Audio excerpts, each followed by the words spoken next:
दर पंचवार्षिकला संघटना स्वतंत्रपणाने लढणार अशा बातम्या येतात आणि ऐन निवडणुकीच्या वेळेला कोणासोबत तरी युती आघाडी होते आणि मग मात्र आमच्यासारख्या निवडणुकींची स्वतंत्र तयारी करणाऱ्या कार्यकर्त्यांचा बळी जातो, आम्हाला थांबावं लागतं. असे अनेक उदाहरणं आहेत.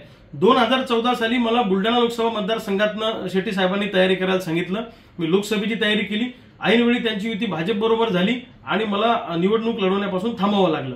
त्याच्यानंतर 2014ला चिखली विधानसभेतनं तयारी करायला सांगितलं. जोरदार तयारी केली, फक्त फॉर्म भरायचा बाकी होता. त्यावेळी भाजपसोबत युती झाली, ती जागा आमच्या वाट्याला आली नाही.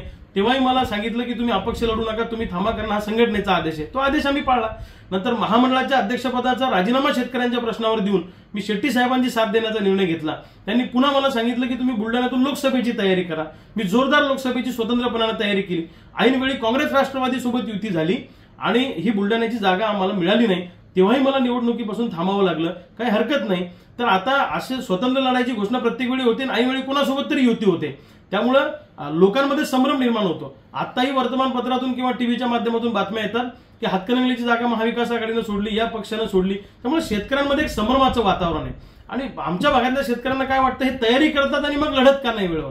पण युती आघाड्यांच्या खेळामध्ये ही जागा आमच्या वाट्याला येत नाही आणि आम्हाला प्रत्येक वेळी थांबावं लागतं. पण जनतेमध्ये संभ्रम निर्माण होतो. म्हणून यावर्षी बुलढाणा जिल्ह्यातल्या शेतकऱ्यांनी निर्णय घेतलेला आहे की त्यांची युती आघाडी ऐनवेळी दरवर्षीप्रमाणे कोणासोबतही हो, पण आम्ही शेतकऱ्यांच्या साक्षीनं आम्ही सगळे शेतकरी म्हणतो की तुम्ही लढा.